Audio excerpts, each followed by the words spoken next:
Once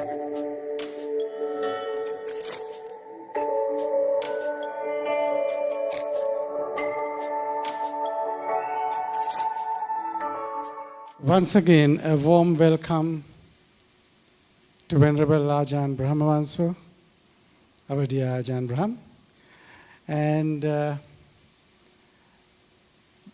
the outset, we would like to acknowledge Venerable Ajahn Brahm is in Sri Lanka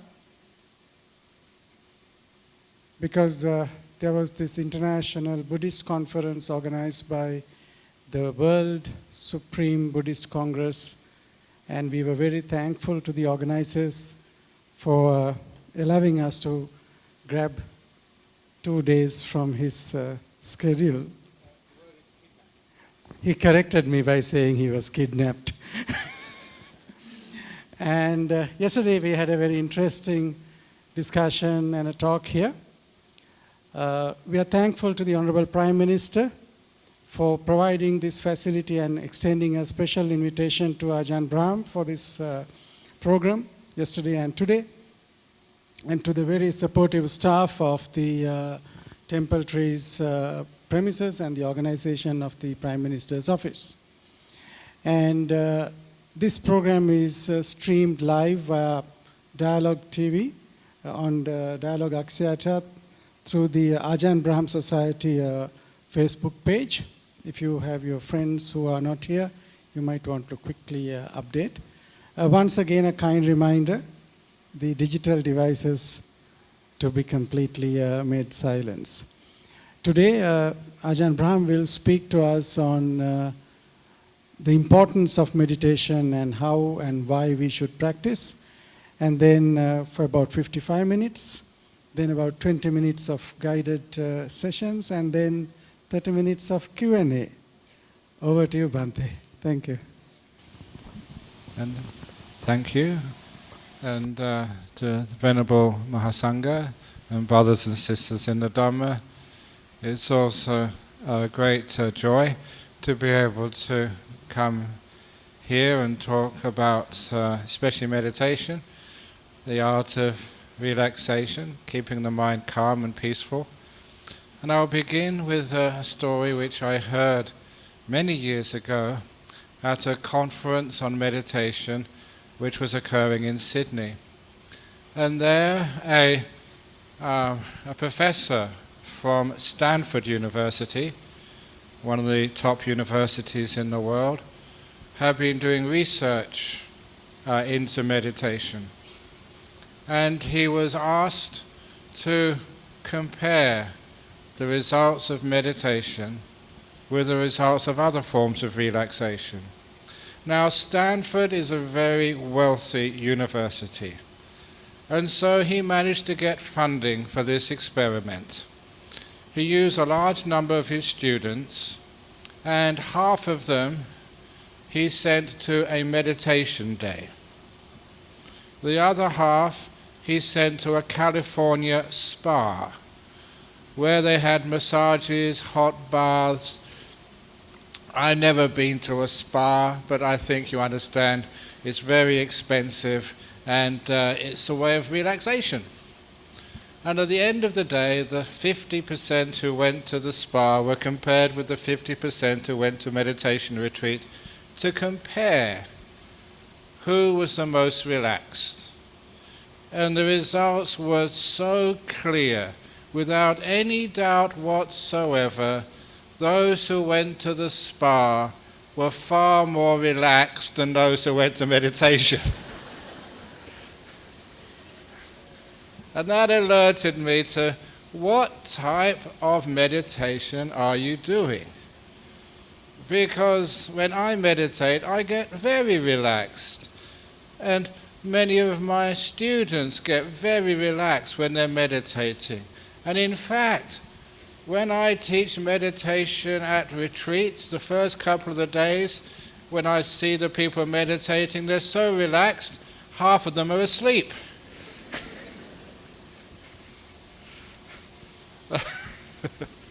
At least they're relaxed. And later on, they overcome what we call sleep deficit, because many people are not sleeping enough, and no, just that much, being able to relax so you get a good night's sleep, that solves so many health problems in our modern world. Not just health problems, but emotional problems. To this day, it's my understanding is, I could be exaggerating, but I think there's a lot to be said that because people don't sleep enough, they don't know how to relax, it's one of the reasons of greater incidences of things like cancer. People are too tired. Not just that, but incidences of depression, and even more so, that we are more angry with one another. I think you all know, if you haven't had a good night's sleep, if you're not rested and relaxed, we don't have what we call resilience. And to give you the example, when you're really stressed, you are like a guitar string. When the guitar string is stretched at both ends, a tiny ping, and it makes a very high-pitched noise. When you loosen the tension on the guitar string, something hits it, it makes a low-pitched sound. When there's no tension on the guitar string at all, when it's loose, something hits it, it doesn't make any sound at all. It's the same with us when we're very highly stressed, pulled tight like a guitar string, small things make us upset. When we're much more relaxed, they can still get a reaction out of us. But when we're really relaxed, there's no reaction at all. We're resilient because we're relaxed. So part of meditation is learning how to relax. Because of that, it has been my role, one of my missions, to change people's perception of meditation from something which you don't look forward to doing. Oh my goodness, this is going to hurt. You mean I have to sit on the hard floor for hours on end, and I have to keep 8 precepts, and I have to sleep on a hard bed, and in fact, the harder the bed, the better it's going to be for me. The Buddha did teach something which is called anapanasati, mindfulness along with the breath. The Buddha never taught anapanasati, mindfulness along with pain. That has nothing to do with Buddhism. And indeed, recently, I was saying this in the car on the way here, recently in Singapore, an elderly gentleman came up to me. He actually asked this question. He said, I'm in my late 70s. I really want to learn meditation, but I'm afraid. I'm afraid that I cannot stand the physical discomfort of having to sit cross-legged on the floor in full lotus with a straight back, and going to sleep on the hard floor, and having to get up early in the morning, and having to stay up late at night. He said, I don't think I can stand that at my age. And obviously I told him that that has nothing to do with meditation. Meditation is to be able to sit in a comfortable position, even in a chair, even with cushions underneath. If you consider that our Lord Buddha, that where did he meditate to become fully enlightened? Under a Bodhi tree. Before he sat under the Bodhi tree, he had a very good meal. A meal which was made for a heavenly being. And he got grass from a grass cutter to make a nice cushion under his bottom so he could sit on. It was under the shade of a tree, a very leafy tree, the Bodhi tree. And also, any of you who've been to what's called now Bodh Gaya, formerly Uruwela, on the banks of the Niranjana River, I was fortunate enough to go there in 1973, and there was hardly any people there. And even though there was quite a few buildings, I can imagine what that was like when the Mahant's palace was not there. It was on a riverside.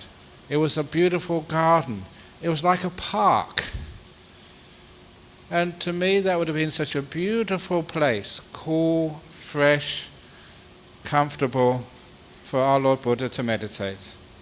And of course, he attained full enlightenment. In the same way, these days, it's important that people can meditate in comfort, especially those people who are elderly or who are sick. Those are the people who need it, probably more than anybody else. So at least in the last years of their life, they have the opportunity to learn meditation. So to change the perception of what meditation retreats are, I usually nickname my retreats Club Med. So today this is Club Med Temple Trees. Because Club Med, as many of you know, is short for Club Mediterranean. It's a resort complex. It's a place where people pay a lot of money, not to be tortured, but to relax. And so this is Club Med Temple Trees this afternoon. And Club Meditation. And it's there to learn how to relax the body, first of all. And from there, we learn how to relax the mind. In the meditation retreats which I do, I make sure I don't have one of these. It's not very good, but anyway. Okay, that's much better. Because I recall when I was a young meditator, sometimes I was getting nice and peaceful and calm, and then as soon as I was just about to drop into deep meditation, and sometimes I wonder what would have happened to our Lord Buddha under the Bodhi tree if somebody got time to come out. So I prefer to make the meditation natural. So sometimes you don't want to meditate very long. It doesn't feel right to go more than 10 or 15 minutes. And sometimes you want to meditate for many hours. So don't have any bells disturbing you. What I call no bell silence. No bell silence. And sometimes we have noble silence. We have some people actually win the Nobel Peace Prize. Deep meditation. So, when we keep it natural, whenever we can, today the guided meditation, we have to have a bell because otherwise, this place will have to be used afterwards. You have to go home for your other appointments. But we make it comfortable. So the first thing to do in our meditation is to find a comfortable position for your body. Now this is where we start to use two qualities which we call mindfulness, awareness, but mindfulness by itself is not enough. It has to be mindfulness together with kindness. And if you ever want to check up on this, it's in Manipadayaka Samyutta, where the Buddha was told by this heavenly being that mindfulness is a wonderful thing. Through mindfulness you can get rid of ill will. The Buddha said, mindfulness is a wonderful thing, but you need more than mindfulness to overcome ill will. You need also kindness as well. Those two together, mindfulness and kindness, according to the Buddha in that sutta, is important for you to relax the body. Which is one of the reasons why, in order to make this very clear, coined a new word. It's wonderful to invent new words, and that was not mindfulness, not kindness, but kindfulness. Mindful together with kindness. Now how that works is you're sitting down in a chair, on a cushion, wherever you need to sit down. You close your eyes, you're aware, but you're also kind. How are you sitting? An example of that is when people sit down, sometimes they've got itchy throats and they need to cough. But what do people do? No, I should not cough because I will disturb everybody else. And we get a phenomena which I call in meditation the volcano effect. Instead of coughing straight away, we suppress it, we stop it, and the itch, the irritation gets stronger and stronger and stronger, like in a volcano. It's plugged up, and the force, the pressure gets stronger and stronger, and it's going to blow. And like a volcano, when it does blow, there's a huge boom. It's important I do things like that, boom, because when you're giving Dhamma desana, some people fall asleep. So a little boom wakes people up during the lecture, during the bhana. And also, the worst part is not just the explosion, but all the toxic gases and lava, which covers the villages surrounding the volcano. Now, when you cough, the same thing happens. You suppress it, you plug it up, it's going to blow, it's going to blow. When it does blow, you can hear it, all over Colombo. Well, that's exaggerating some way, but at least the whole room hears it, and all of that toxic fluid from your throat goes all over the people around you, which is very unhealthy. So the point is, if it's a cough, just cough. It's much better than suppressing it.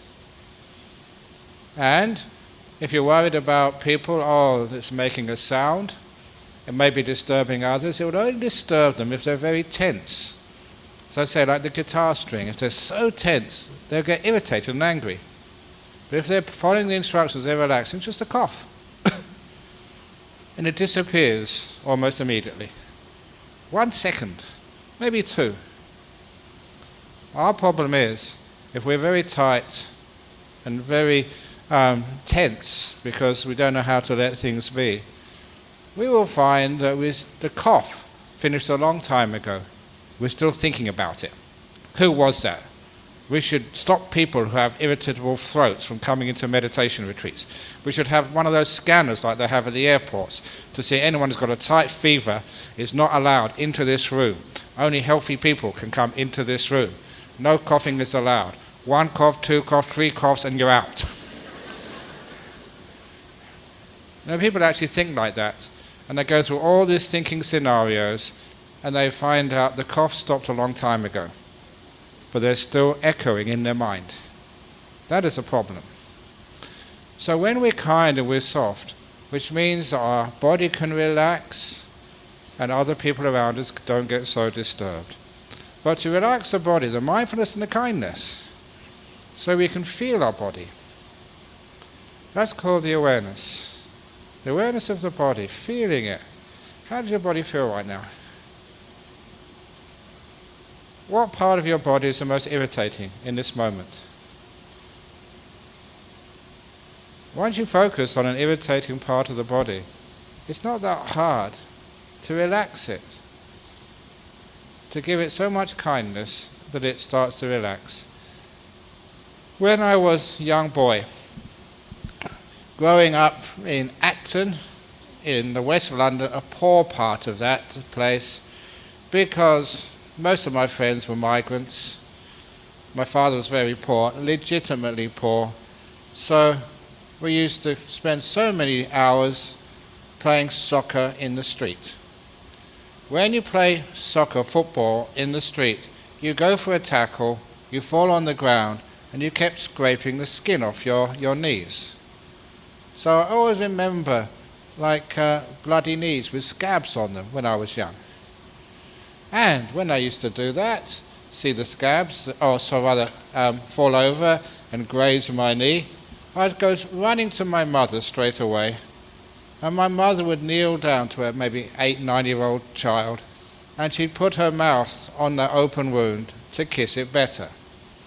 I never knew any better. Now I think, how on earth did that wound not get infected when someone put a mouthful of germs on an open wound? But it always healed up. But most importantly, the pain disappeared immediately. Just the mother's love was one of the best analgesics, taking away the pain from a 6 or 7, 8-year-old kid's knee. Always remember that, the power of compassion to take pain away. It relaxes, and much of pain is tightness, inflammation. It's an overreaction often of the body. So, when I had an irritable throat, or for example what happened in Korea a couple of years ago, having a cold. Woke up in the morning, it was minus 15 degrees, snow everywhere, and my nose was dripping, snot. I don't know what the correct word for it is, but that's how I grew up with that, just with the stuff from your nose. So nasal fluid, mucus, whatever you call it, to be polite. So all this stuff was coming out of my nose, and I only had half an hour, and I was going on live TV for an interview in NKT, that was South Korean TV. And it's basically not done to go on TV with stuff coming out of your nose. So I had half an hour. So what did I do? Sit down, meditate, focus on the irritable sinuses, focus on them, not force this sinal fluid to stop, but just be kind to it. Opening the door of my heart to this irritating, really like imagining my mother kissing a wound, to relax it, let it be kind, be compassionate, there knows, everything will be okay. And it works. I've used that a lot in my life, to be able to perform in public. You have these little tricks. If I cough now, if I really cough, it's very dangerous for me. Because this happened once when I was in Australia. I coughed in public at the beginning of a talk. By the end of the talk, there was about 8 or 9 bottles of medicine in front of me. And people said, you must take this. This is Ayurvedic. It's very good. This is homeopathic. It's much better. This is herbal. You have to take this. I took this. This is usual medicine. You've got to take that. I had so many medicines. And being compassionate and wanting people to make merit, I said, yeah, I'll take that. I'll take that. So I had to take every of those bottles of medicine. And that really made me sick. So now I just learn how to lose my mind, compassion, to not cough, not sneeze. Otherwise, you give me so much medicine and make me sick. So anyway, it works. It's amazing just how you can, mindfulness and kindness, you can relax the body. Now something happens when you relax the body very deeply. It's better than going to a spa. And you save so much money. You can really relax the body. You can feel it. Because mindfulness gives you feedback. In the same way you may be driving your car through the traffic. Maybe this simile doesn't really work in Colombo because there's too many traffic jams. But imagine that you're on a freeway, because in places like Australia, they have speed cameras. Do you have speed cameras in Sri Lanka? I don't think you need them, do you? You can't go fast in Colombo. Too much traffic.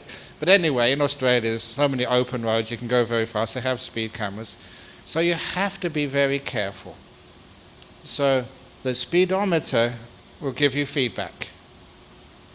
And so you know the pressure you put on the accelerator. If you're going too slow, you push it down further. If the speedometer goes too high, you loosen off the pressure. The speedometer gives you feedback, so you know how much to push down, how much to let go, to keep the car going at the correct speed. In the same way, that the feeling in the body, the ache, the pain, the tension, the irritation, that gives you feedback. Once you're mindful of that, aware of that, to know how I can relax it. What makes it more tense, more tight, more painful, more irritating? And what lessens the irritation? And that becomes a very powerful method of relaxing the body and healing yourself. It is my understanding, my own experience, that sickness doesn't come from nowhere. The body gives you many warning signs, but we're so unmindful, so unaware, we don't actually see it until it's too late, or until it's very late. So anyway, we can actually learn about our body, feel it, understand it, and know how to relax it so deeply that many, many diseases, many, many deep irritations can disappear very easily. In meditation, we learn how to relax our body deeply by being aware of it, being kind, relaxing everything. So your body is sitting there just so relaxed. Now there's something which happens when your body gets relaxed. It's one of the reasons why people do spend a lot of money going to spas or resorts. The reason is because it's delightful, it's enjoyable. The pleasure of having a nice, relaxed body. How many of you in the morning, and you don't have to go to work, it may be like a Poya day, full moon day, holiday, so you don't have to go to work that day, and you can go to the temple later on. You're relaxing in bed, cozy, comfortable, you just don't want to get up. You're cozy and warm, relaxed. That's very pleasurable.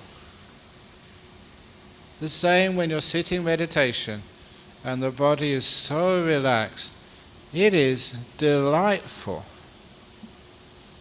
You focus on the delight, you don't try and get rid of it. Some people think if you're enjoying it, it must be something wrong.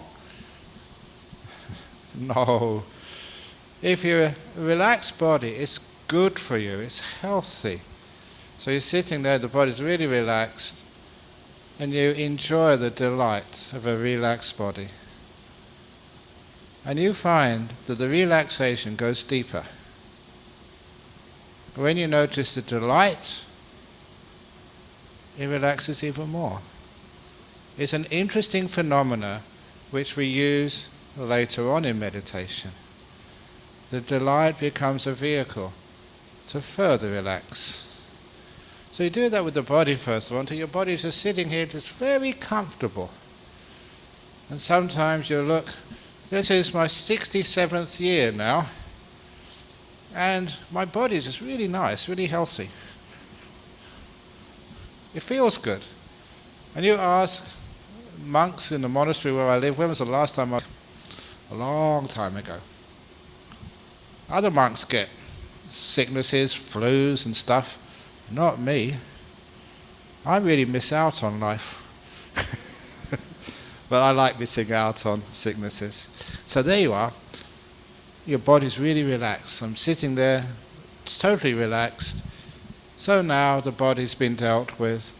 Now we do the same in our emotional world, our mind.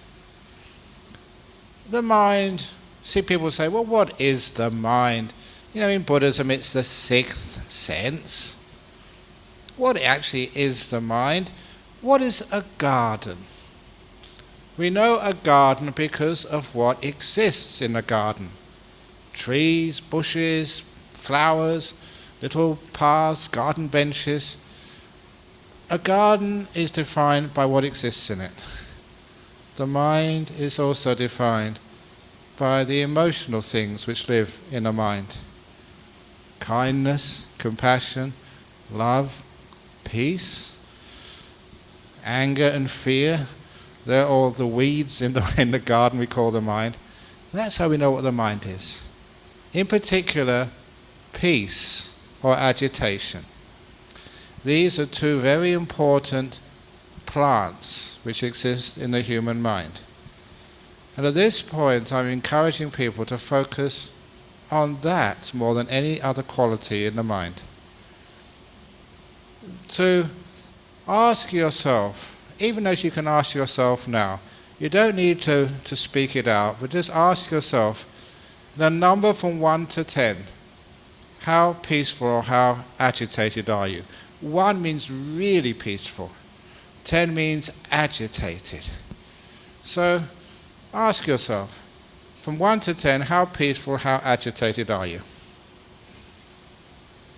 I don't care what that number is, but you have just been looking at what I've called the peaceometer. Not the speedometer, the peaceometer. That quality in your mind which indicates how peaceful you are or how agitated you are, or disturbed if you like. Once you're mindful of the peaceometer, what makes your mind more agitated? Which moves that needle further up to being really, really disturbed. And what calms that mind down, moves that needle closer to 1. What you are doing here, you're mindful of one of the most important parts of meditation. How peaceful you are, how agitated you are. And you start to understand, what is it that causes the needle to go closer to 1? What causes it to go up to 9 or 10 or 11, 12, 13, be really agitated, go off the scale? And you'll find the cause of peace, emotional peace, and the cause of emotional disturbance, mental disturbance. You'll find that for yourself. You'll find what it is kindness. The same thing which relaxes the body, relaxes the mind.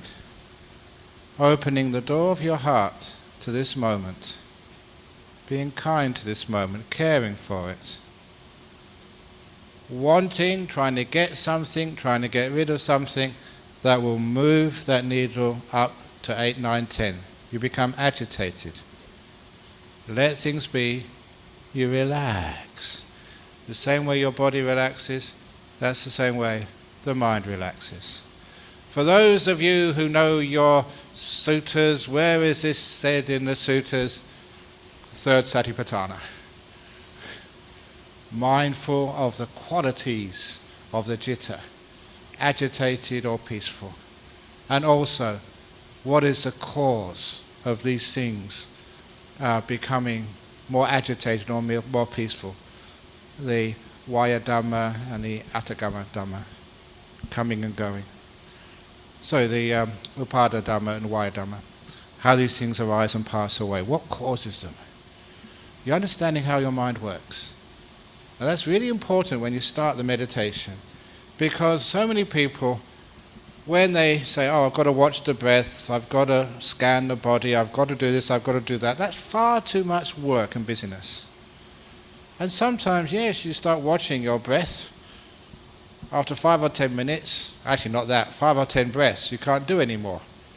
And so you struggle, I've got to watch my breath. I'm going to really watch my breath. And you get more tense. That's not meditation. You're supposed to be relaxing, becoming really peaceful. So when you do this preliminary, it's what in even Anapanasati we call arousing mindfulness. Get the mindfulness up first of all. Be peaceful, and you find you're aware. Now, one of the things which is how we become peaceful is when we let go of the past and the future. We don't worry about things which have happened in the past. We don't start thinking about all the problems of the future. You'll find when you start dredging up the past, that needle, the peaceometer, goes up, more and more agitated from the past. When we start thinking about the future, oh my goodness, what am I going to have for dinner tonight? I wonder if there's any left. If I'm going to make the plane this evening. I wonder if I can, what's going to happen when I get my biopsy report tomorrow? I wonder what's going to happen in the traffic. Will I get there in time? What's going to happen in the stock market? What's going to happen with Kim Jong-un? Maybe there's a missile on its way to Colombo right now. Maybe it was meant to go somewhere else, but it's coming here. Who knows what's going to happen? Bah, bah, bah. Can you see how agitated the mind becomes through fear? So it is important to be able to, when we start meditating, to let go of the past and the future. Otherwise we're not mindful. Mindfulness always lives in the present moment, not the past or the future. So people find it so difficult to let go of the past or the future. How do we do that? Through kindness to the past. You try and get rid of it. I don't want to remember the past. I'm not going to worry about the future. I'm not going to worry. You worry more. There's an old simile which I've used a lot. So much I was saying Venom Nisarano, it's been plagiarized in a cartoon done by an American gentleman, The Anger-Eating Monster. The anger-eating monster is this. There was a king who was off somewhere, probably on a meditation retreat, and while he was on a meditation retreat, this big, dangerous, scary monster came into his palace. And the security, we have wonderful security around temple trees, but if it's a real dangerous, scary monster, other security, they run over the walls. They hide under the cars. They go over the walls to hide, because this was one scary monster. And that allowed the monster to go right into the palace and sit on the emperor's throne. And at that, the security guards got really upset and said, "Get out, you don't belong on that throne. Who do you think you are? There's our empress's throne. Get out, now." Are those few unkind words, angry words, and angry gestures, even unkind thoughts, the monster grew an inch bigger, more ugly, more smelly, and more frightening. And every time they threatened that monster, "Get out now," the monster just got bigger and bigger and bigger, more stinky, more ugly, more frightening. And when the emperor came back, the king came back, the reason why he was the king was because he was really smart. So when the king came back, he looked at this huge monster. It was massive. And it was so frightening. And the smell which came off this monster's skin was so foul that even maggots crawling on his skin vomited. Not even maggots could stand the smell. But the king knew exactly what to do. He said, "Welcome, monster. Thank you for coming to visit. Has anyone got you a cup of tea yet? Good Sri Lankan tea with tinkiri." And he was really kind. Like some hoppers. And straight away, with sincere kindness, the monster shrank an inch, got a little bit less violent, little less frightening, little less smelly. And all the people in the palace understood their mistake and what they should have been doing from the beginning. They just gave so much kindness, so much compassion to this monster. Every act of kindness, the monster shrank, got less violent, less aggressive, less frightening, until that monster was soon down to the size when he first came in. But they carried on with the kindness, with the compassion, until the monster was so small that one more act of kindness and the monster vanished completely away. That's based on a story told by the Buddha of the anger-eating monster. It feeds on ill will. Get out of here, you don't belong. Just makes it bigger. Fear is an anger-eating monster. Fear of the future, fear of what's going to happen to you with the cancer, with the finances, with your relationship, with whatever. Get out of here, you don't belong. The past is also an anger-eating monster. I don't want to know the past. It gets stronger. You're feeding it. welcome, monster. Thank you, past, for coming to visit me. Thank you, future. Then it gets softer and softer until the past and future vanish totally away, like the angry eating monsters. And you're peaceful, you've got nothing to worry about. People always say, it's so easy being a monk, you don't have to worry about anything. Ha ha ha ha ha. Oh, I've got bhikkhuni monasteries to build in England, I've got to make sure the bhikkhunis here in Sri Lanka are respected and acknowledged. I've got to, all these problems with committees and I've got so many monks and nuns and laymen and laywomen to look after. Oh, I'm a crazy monk. Why do I do all of this? Why not? So you're kind to the past, kind to the future. Just let things happen. Go with the flow. Trying to fight my karma. I often think I must have been a very, very, very lazy monk in my last life, because now I have to work really hard to make up for it. Sometimes I wonder, what am I doing in Sri Lanka? You've got so many monks in Sri Lanka. Why are you importing monks from Australia? And I figured out a long time ago, it's because of my English heritage. I've got to repay all the bad karma which the English people did in this country.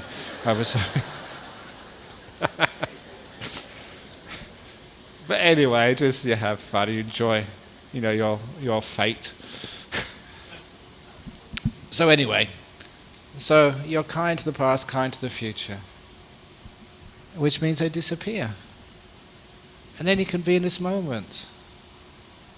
When you're in this moment, it's so easy. Once you're in this moment, then you can start watching things like the breath, looking at your body, whatever you need to do.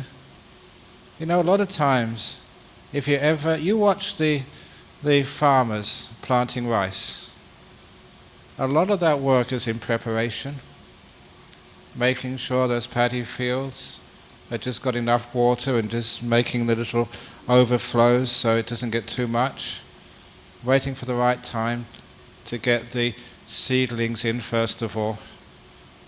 Preparation is so important. If they just go planting seeds of rice any old place, of course it won't grow. Preparation before you start doing things like watching the breath. You prepare first of all, get yourself really comfortable, get the body relaxed, relax the mind, let go of the past and the future. Then it's quite easy to watch the breath. It's not a problem. In fact, it happens quite naturally. Why? Why is the breath probably the most common form of meditation object? I often wondered that and discovered that maybe the rhythm of my breath going up, that rhythm, I remembered that from the time I was in my mother's womb. Imagine you're a baby, not baby, like a fetus in the womb. You can feel your mother's tummy going up and down, the rhythm of the breath. And then the first few weeks of your life, breastfeeding on her chest. It is a rhythm which is recognized as warm, safe, comfortable, familiar. A very easy rhythm to be with. So it's delightful being with the breath because it's a very comforting sort of rhythm. And also, when the body is really relaxed and the mind sort of has lost its past and the future because it's disappeared, a lot of time it's the only thing left moving. Everything else is quiet except for so we just start watching the breath. That sometimes people used to say, well, where should you watch the breathing? Should you watch it at the tip of the nose or your belly? Where should you watch it? I was fortunate because my father had asthma that I have hay fever, and because I had hay fever my nose was often blocked. I couldn't watch the breath at the tip of my nose during the hay fever season, July, August, October or sometime, September, October. So I was so happy that now you could watch the breath at your belly, the Burmese method. But then when I was a monk, that was so difficult. The first years as a monk, I became a monk when I was only 23, a young man. And so in the evening, we didn't eat anything after midday. So when I started observing this area, I wasn't watching my tummy go up and down. I was noticing, I'm hungry, I want something to eat. So I noticed hunger. That was very disturbing as a young man. So I noticed that the Buddha never said to watch the nose or the belly. He said watch the breath. So I just asked myself, am I breathing in or am I breathing out? Which one is it? I'm breathing in. I know that. How I know that, it's not necessary to really consider. But I know it's going in, I know it's going out. That's enough. Now the problem is that if you do watch the tip of the nose, when I was teaching in Malaysia, the first time I went to Kuala Lumpur, people were complaining about meditation headache. I'd never heard that before. Do you hear meditation headache in Sri Lanka? Well, what's going on? Meditation is relaxed, it's overcoming headaches. And it took me a while to figure out what on earth was going on. And to describe what's going on, I'm going to take off my glasses so those in the front and maybe the TV can actually focus on my eyes. Now usually you meditate with your eyelids closed, but if you meditate with your eyelids open and you watch the tip of the nose, this is what you do. Because where your mind watches, that's where your eyes automatically watch as well. So all these meditators watching the tip of the nose were going cross-eyed. You do that for about 10 or 15 minutes, yes, you'll get a tension headache across here. So that's not how you meditate. You relax. Watch the breath go in, the breath go out. Nothing to do in the whole world. No past to worry about. No future to be concerned about. Getting away from it all. Club Med temple trees. Watching breath go in, breath go out. Oh, this is so nice. That's how meditation happens. Delightful. That's what got me into being a monk. I like a good time. Still keeping all your precepts. Sitting here, if I want a good time, just close my eyes, meditate. Oh, this is really good. The joy, the happiness of relaxation, peace. Body really relaxed. The mind enjoying just watching the breath. That's just a start. As Ronald Reagan used to say, President Reagan, you ain't seen anything yet. Because that's just a start. Because the meditation, if you don't force it, you let go naturally by itself. It just goes in and becomes more and more peaceful, more and more still. Because you're not breathing very much, because you're not active. You're not thinking, you're not worrying, you're not in the past or the future. Your body's really still and relaxed and comfortable. You're not using much fuel in your car. It's a wonderful thing today because apparently there's a petrol shortage. But there's an energy shortage as well in your poor overused brain. Imagine your brain is hardly using any energy at all. Just in this moment, still peaceful, not worrying about anything in the whole world, just watching the breath go in. Of course, your metabolic rate goes down. You don't need so much oxygen. So you breathe in less and less, more and more peaceful, more and more joy, more and more happiness comes into the meditation. That is how the Buddha taught. 5th, 6th stage of Anapanasati, experiencing piti and sukha, joy in the meditation. Once you know how to do that, meditation's fun. It's joyful. You just love doing it. That's why my meditation retreats, which I teach in Australia, it's almost impossible to get in them. As soon as they open up for booking, usually 1 minute or 2 minutes, and it's all full. Why? Because people love it. They enjoy it so much. And that joy, that happiness goes deeper relaxation. Happy to be here. They don't want to think about anything or do anything. And the joy of the peace gets bigger and bigger and bigger. And then the joy is much stronger than the breath. You see these beautiful lights in the mind. The nimittas. The sign of your citta, your mind. Beautiful lights. Like the moon on a Poya night. Clear sky, a beautiful radiant moon. That is an important part of the meditation. That means the body is relaxed and disappeared, and the sixth sense of mind is coming up. It's not hard to do. It's natural. It's just what happens when you get out of the way and stop interfering. It's a natural process. When you let go, when you don't drive the car, it stops. Now, many people experience those lights in their meditation. They're not dangerous. In fact, it's dangerous not to meditate. When they come up, just relax, enjoy, and see what happens next.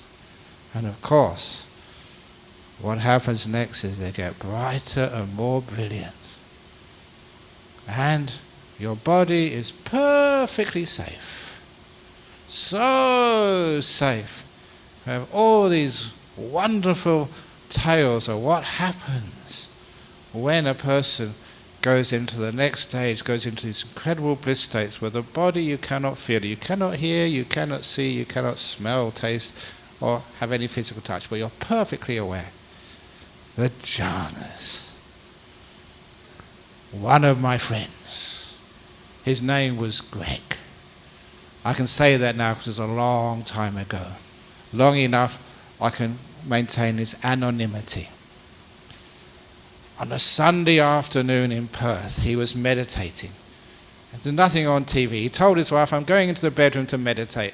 Usually half an hour, 40 minutes is max. After 1 hour, he had not come out of his room.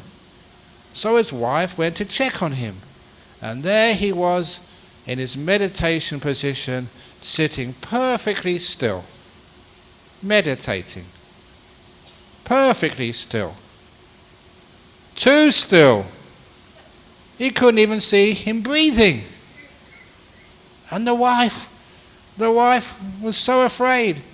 She called the emergency number. What's the emergency number in Colombo? 999, or was it 111 or 000? It's very difficult. If I had an emergency, I wouldn't know which one to call. They should standardize them throughout the whole world. But anyway, they called the emergency number, and the ambulance came within 5 minutes, a Sunday afternoon. It wasn't busy. And the medics, they ran into the bedroom, felt there's no pulse. No pulse. So straight into the stretcher, in the back of the ambulance,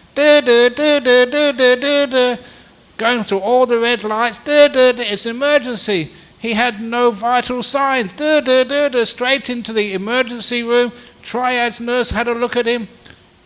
Really important, put an ECG on first of all. Flat line. An EEG. Another flat line. He was dead. So as was the first thought, but he was so fortunate that afternoon. If that had been an Australian doctor, he'd been sent right down to the morgue, which meant when he came out of his meditation, there'd be 2 morgue attendants dead. Imagine that, you're working in the morgue and you think someone's dead and they suddenly wake up. He wasn't dead, he was just meditating. So the doctor was from India, and the doctor had heard that in these deep meditations you can actually suspend all your vital signs, all your life activities. And he heard from his wife that he'd been meditating.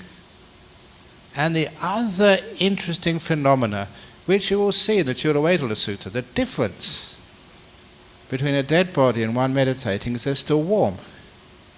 His body was still warm, it was not getting colder at all. So he decided to try defibrillators. You might have seen that on the TV. They put these defibrillators, bang! There's electric shock, bang! Goes up from the... It's really important, if ever you have to give a public talk, don't just sit there and go blah, blah, blah, blah, blah, blah, and send people to sleep. Make it active. Put some energy into public speaking. And then people actually come alive. So boom! Has the electric defibrillators. Arch his body and raise it back. So many times, he didn't actually tell me exactly how long they were doing this defibrillating, but nothing happened. Still flatlining. Until he told me he decided to come out of his meditation. And he opened his eyes. Beep, beep, beep. The ECG, EEG monitors were normal. And he leant up. What am I doing in here? I was in my bedroom. What happened? He hadn't heard the sound of the sirens, hadn't been able to feel his body being put in the back of an ambulance, hadn't even been able to feel the electric shocks going through his body. But he was perfectly aware all the time. Strong mindfulness, but just inside that sixth sense, the mind. And doctor gave him thorough examination, perfectly healthy. He was so healthy, the doctor said, go home. And he walked home with his wife. And he told me afterwards the only negative part of that experience, he said, was his wife scolded him all the way home. Don't you ever do that again. But it was perfectly safe. You're happy. And it has huge health benefits and also huge insight benefits, which we'll come across later on. That is possible in today. The jhanas you read about in the suttas, in the time of the Buddha, people do that today. It's possible. And the resulting Maggapala is also possible in today's world. It happens. Not just monks, upasakas, upasikas as well. The Dhamma is still strong. Meditation still leads to these amazing effects. So, I can go on for a long time, but people are always looking at me and saying it's about time. I was quiet, and we actually did some meditation. Actions speak louder than words. Or as that little cartoon said, the two monks, and one monk said to the other, are you not thinking what I'm not thinking? So let's stop thinking and actually do some meditation. Now, I don't know if it's possible, well, I think maybe not be possible. Sometimes, are you okay to meditate just sitting down where you are for 15, 20 minutes? If you want to sort of stretch your legs out or wiggle your bottom or something to fidget a bit, that's fine. Because, it's pretty packed in this room, so you can't really get up and stretch. So what I'll do a guided meditation for 15 minutes. Is that okay, 15? And then we'll do a little Q&A afterwards. 20. Is that okay? We've got enough time for questions afterwards? Okay, 20 minutes. Here we go. 20 minutes is not enough time to get into jhana, so you're not going to go to the hospital this afternoon. So you relax. So close your eyes. And with your eyes closed, bring awareness to your posture. How are you sitting now? Feel the body. Do you need to push your feet further away from the chair or tuck them in? Move your legs apart or close them up? When you move your legs, you're getting feedback. Which position is the best for you this afternoon? You'll find that day to day, even within a day, the body needs different postures, changes.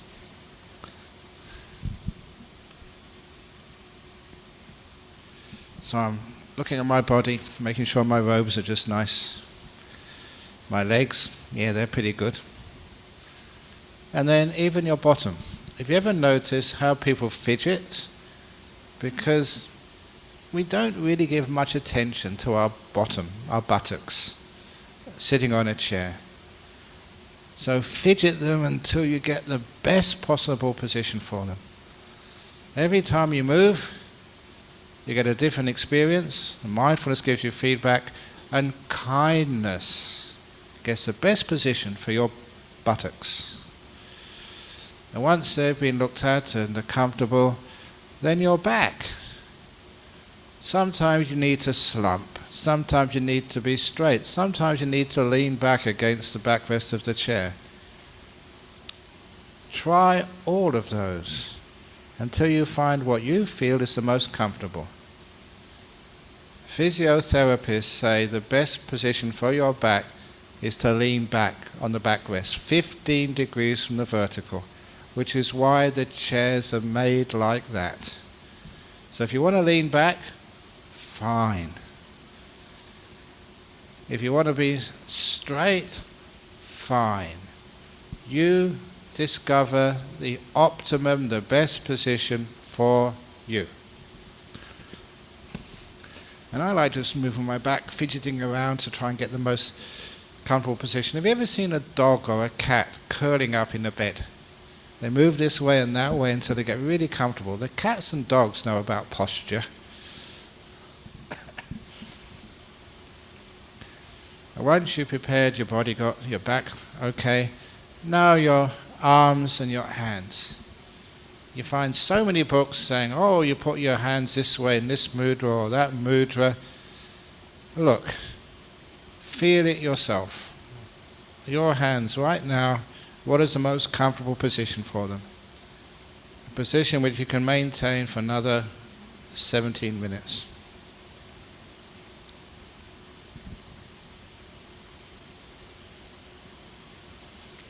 And once you've got your hands in the correct position, now your shoulders. Shoulders are a great seat of tension.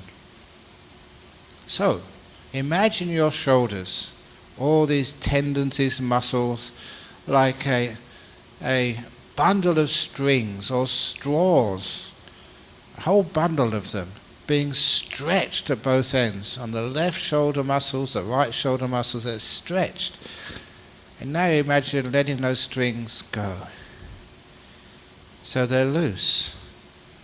Every strand of muscles relaxes.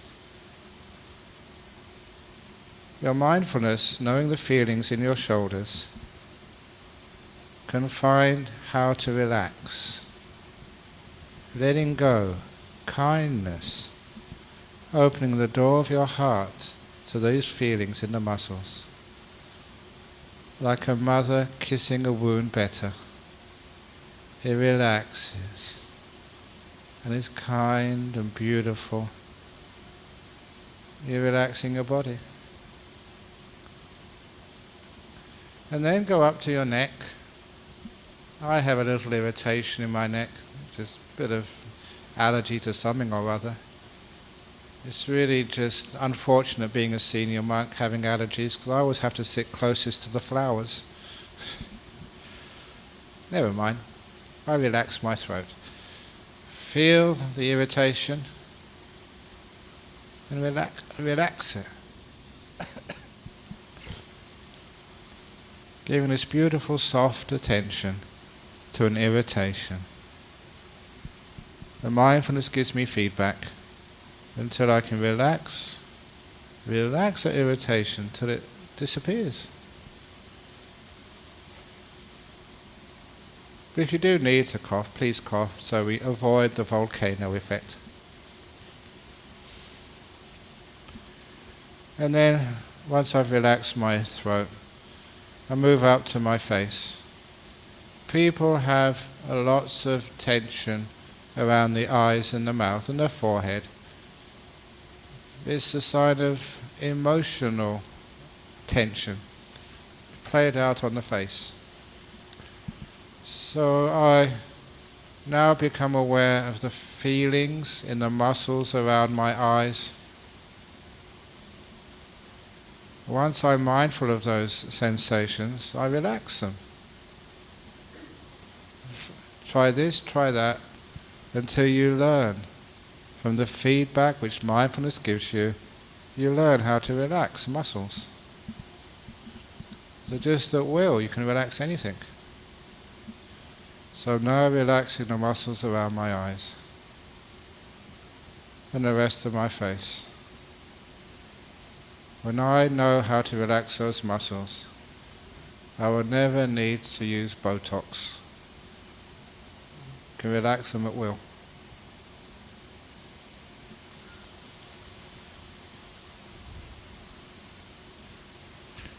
And once my facial muscles are relaxed, I look at my whole body sitting here as a unit, relaxed, at peace. And next I like to go to a part of the body which may still be irritating, maybe inside your body. If you've still got an ache or pain somewhere, focus on it, zoom in on it, and give it kindness, like some monster who's come into your body. Welcome irritation, welcome ache, welcome pain. Thank you for being here. And see if through kindness the irritation can get less and less and less. This is a short period, so maybe you can't get the delightful body. Body feels so relaxed, so at ease, so nice.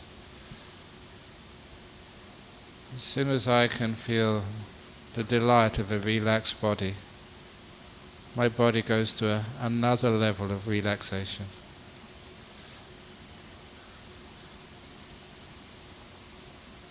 And look at my body, it's not a tight piece of body anywhere.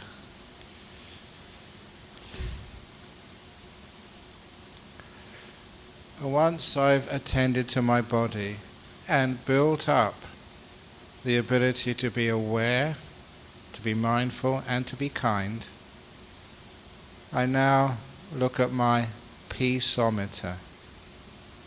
Right now, how peaceful are you, or how agitated? A number from 1 to 10, please. So now you're looking at the peaceometer.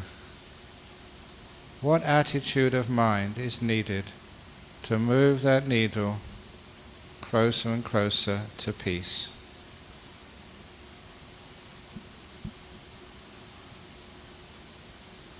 What moves that needle to more disturbance? So you learn how to relax your own mind.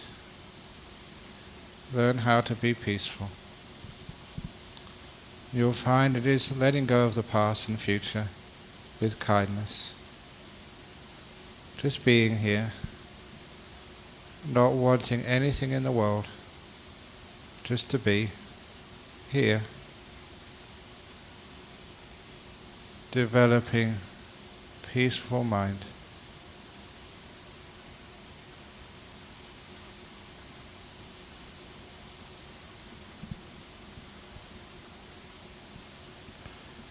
Your mind is also like a rubber band, pulled to the past, stretched into the future.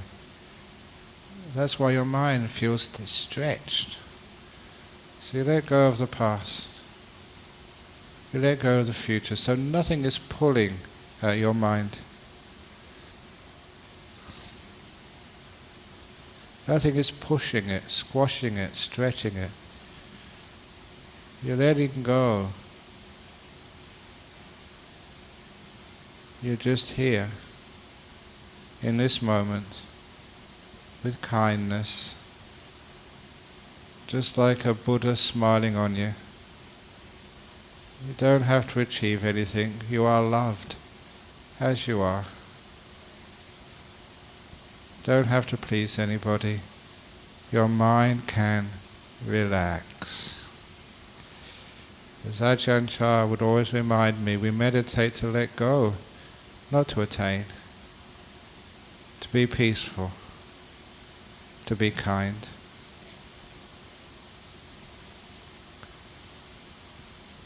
And once you are peaceful enough,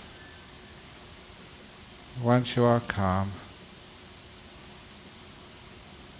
the breath will come up by itself. in the silence, in the relaxed state, you start to be aware of your breath coming in and your breath going out. You're not worrying about or concerned about where you notice the breath. You just know the breath is coming in. You know the breath has finished coming in and now it's going out. Natural, kind, aware. Making sure the peaceometer is still going down closer to 1. Making peace with your breathing.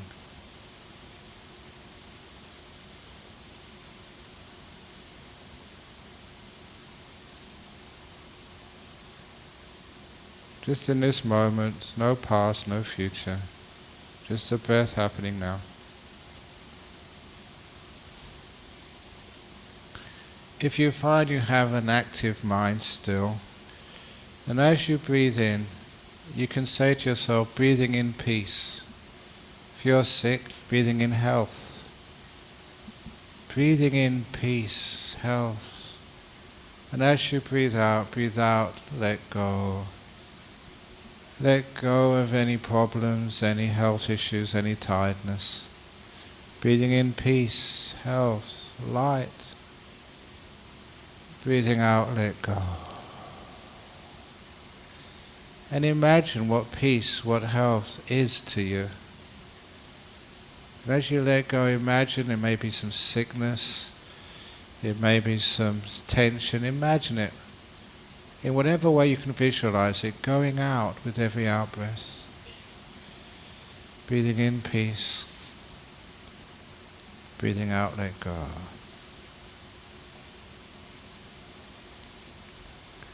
If you need to cough, please just cough. Don't become tight and controlled. Relax, let go. Like your body is opening out, your mind is opening to free, no pressure, no pull, no push.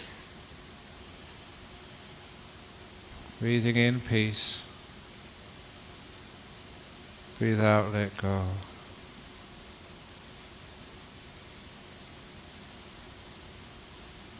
And see if you can notice how delightful it is just to be in this moment. It's like being on holiday, away from all the busyness of your life. Just breathing in peace. Breathing out, let go. But try not to judge yourself. This is good enough.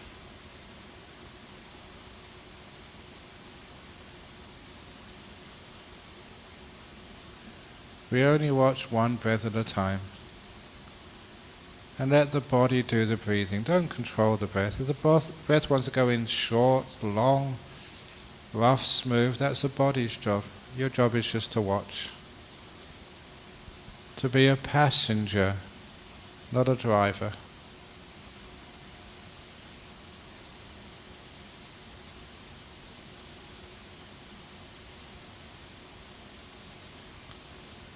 Just breathing in peace.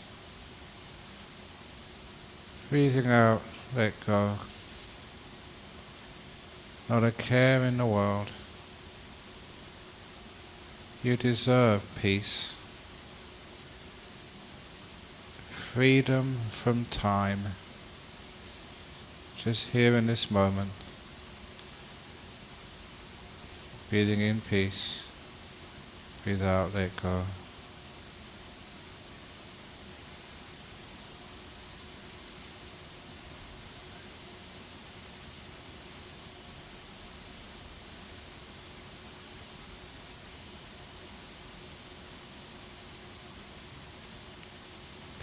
Relaxing the mind, letting go.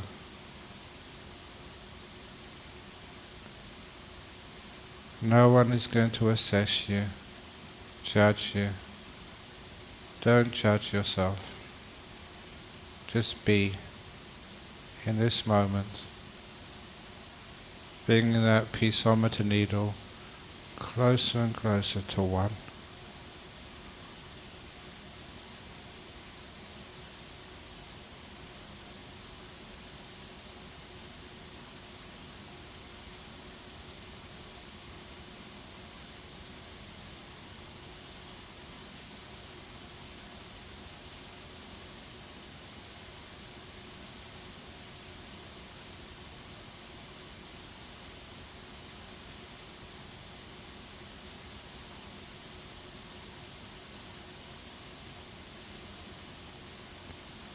How does that feel now?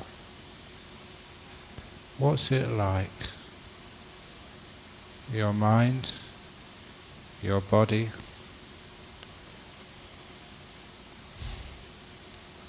how delightful and liberating it is to be peaceful.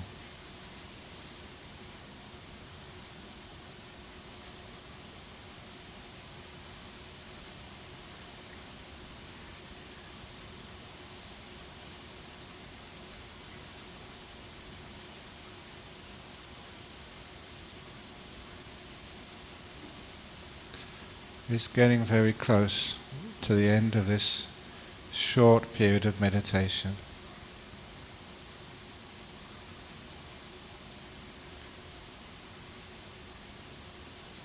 So see if you could count the next 3 breaths, in, out, in, out, in, out. At the end of the 3rd breath, open your eyes to end the meditation after the next 3 breaths.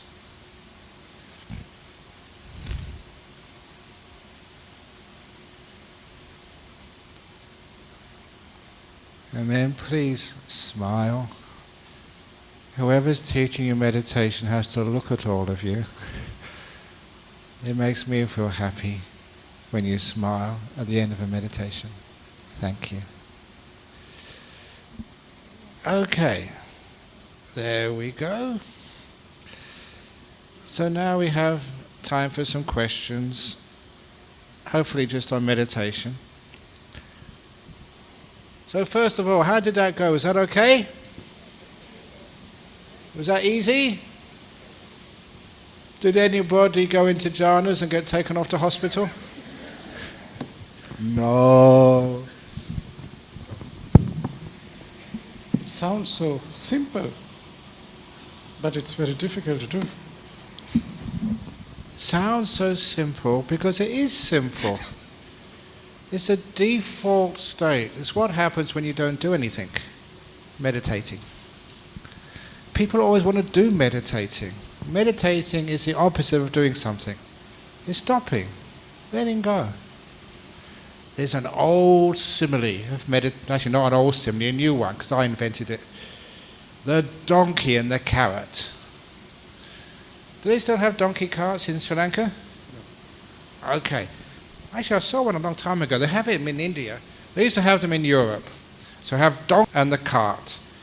The trouble... Okay. Very good. Okay. Donkey and the carrot.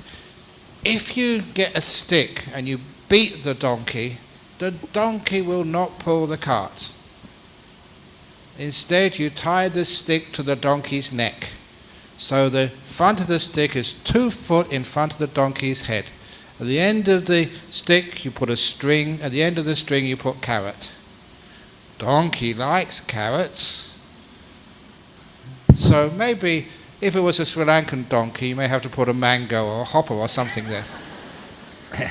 Depends on the time of the day. So there, the donkey sees a nice juicy mango. And donkey likes the mango. So what does the donkey do? It goes towards the carrot. Let's use the carrot. Goes towards the carrot. And when the donkey moves towards the carrot, so does the stick, so does the string, so does the carrot. So it doesn't matter how fast that donkey goes, the carrot is always 2 foot in front of the donkey's head. That's how some people meditate. Always chasing, chasing, chasing. They never get peaceful.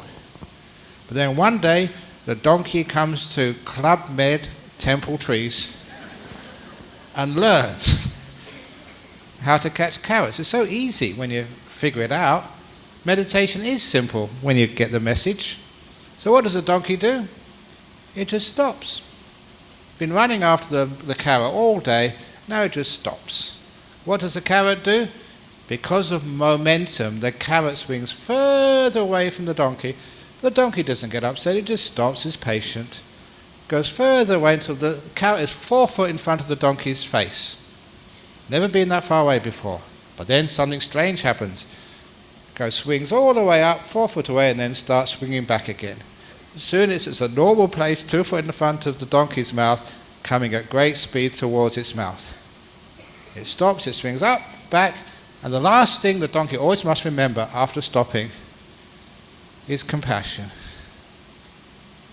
As the carrot comes close to the donkey's mouth, the donkey says, "Carrot, the door of my mouth is open to you."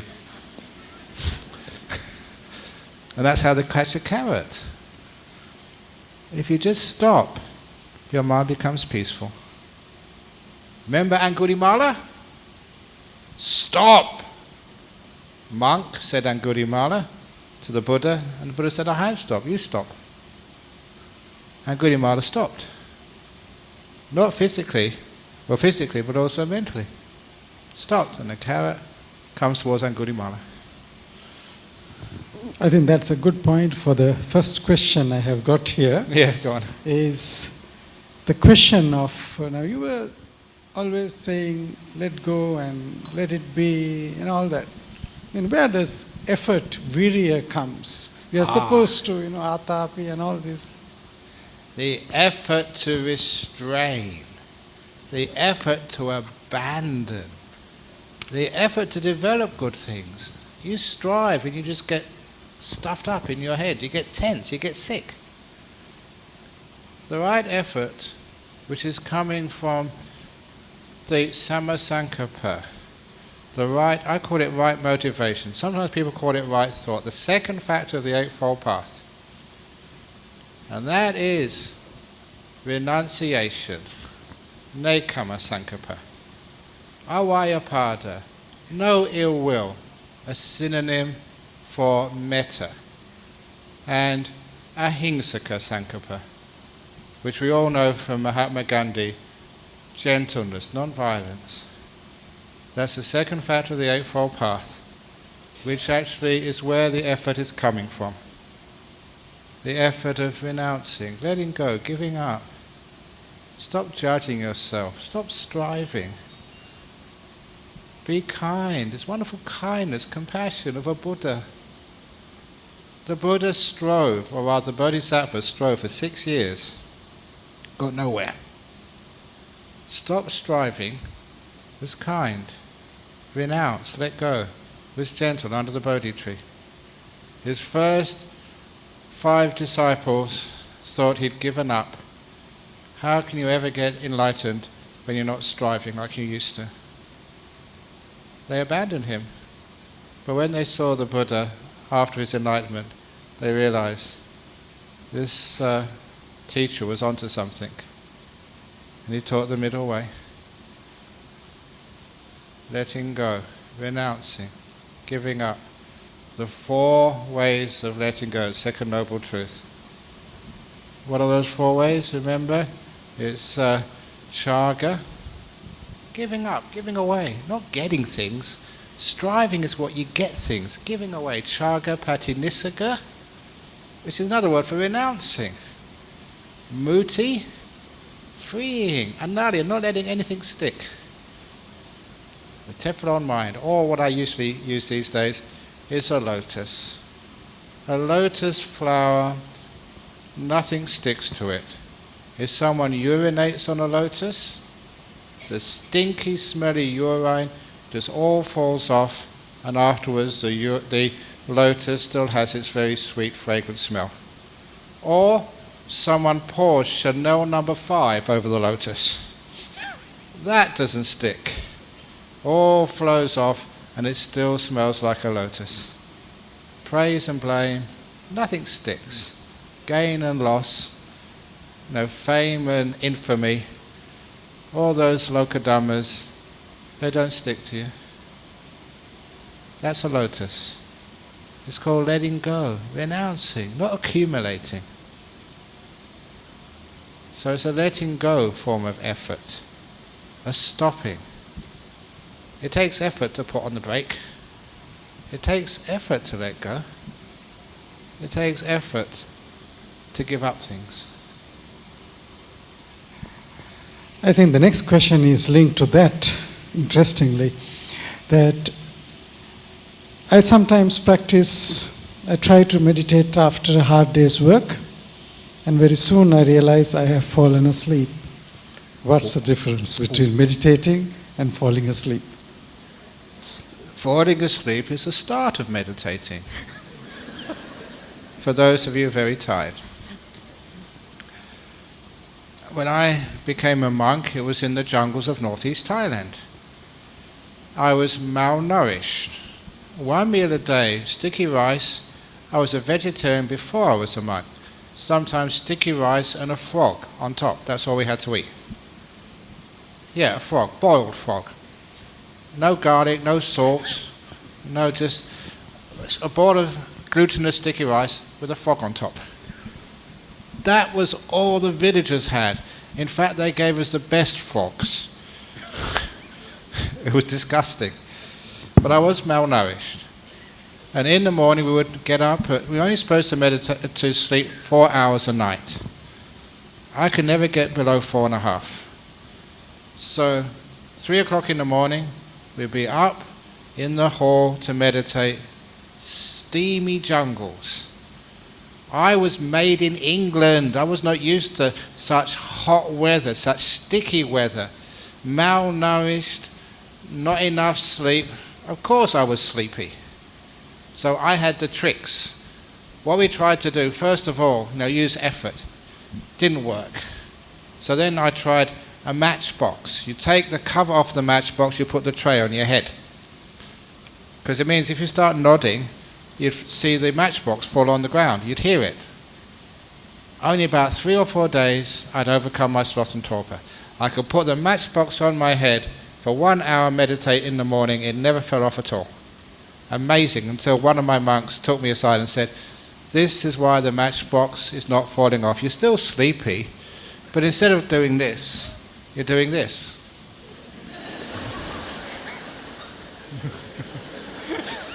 The mind is so sneaky and tricky. So after a while, I started contemplating, look, made in England. I'm not used to that climate. Not enough sleep, not enough food. It's natural. So I decided to let go. When I let go, there was not much energy in my mind. So you were dull, but you knew you were dull. And little by little, just like when the sun comes up in the morning and it evaporates all the mist, it burns off the mist. Because I wasn't wasting energy, fighting my sleepiness, but just letting it be, being kind to it, opening the door of my heartness, my energy started coming back again. My back straightened up, my head lifted up naturally, and I was peaceful. You fight sleepiness, you prolong it. The reason why you are sleepy is because you are tired. It's natural. Many of you don't know how to sleep at night. So it happens so often in meditation retreats. As I said, when people start meditating, they fall asleep. And when they go to bed at night, they complain they can't go to sleep. So the solution is obvious. I say, well, when you're in the meditation hall, please try to go to sleep. When you go to bed at night, try to meditate.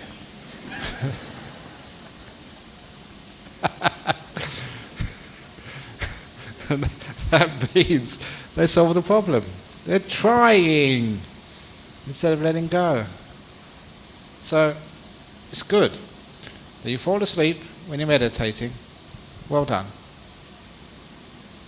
The problem is with people who think too much when they're meditating. Restless mind. They're the problems. So allow yourself to fall asleep. The sleepiness will soon disappear, and then you'll wake up and be nice and peaceful, and you can go deeper there. Now that you mentioned sloth and torpor and restlessness both, how do we recognize the 5 hindrances, and what should we be doing when we know that those are present? When you know those are present, you just remember just to follow the Eightfold Path. Follow the Four Noble Truths. 2 types of meditation. Second Noble Truth meditation and Third Noble Truth meditation. What second Noble Truth? Wanting is the cause of suffering. So if you want to get rid of your sloth and torpor, you want to get rid of this, you want to get rid of that, you want this, you want that, you're asking for dukkha. That's what the Buddha said. Craving leads to dukkha. So what is Third Noble Truth meditation? Letting go. Renouncing. Stop worrying whether you're asleep or whether you're restless. Oh, let it go. That is a part of Nibbana. And it works. You do your letting go, renouncing, giving up, second factor of the Eightfold Path. Instead of calling it renouncing, because people think that means becoming a monk or a nun, many times I say, make peace with your sloth and torpor, with your restlessness. Be kind, be gentle. Make peace, be kind, be gentle. That's almost like one of the phrases, which people recognize me by, the make peace, be kind, be gentle monk. Second factor of the Eightfold Path. You do that and you're restless, you've got sort of tiredness, they soon vanish.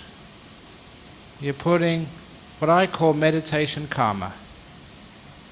There's good meditation karma which gets to good results, peace, happiness, liberation, jhanas. Or you have karma, bad meditation karma, which leads to more problems. Karma is all about intention. Right intention is second factor of Eightfold Path. So if you're meditating, making peace, being kind, being gentle, or renouncing, being kind, being gentle, you're making, as the Buddha said, good meditation karma. It's going to have some good results. And it does. You get peaceful. You can watch your breathing. It gets delightful. You get nimittas, you get jhanas, you get the whole works.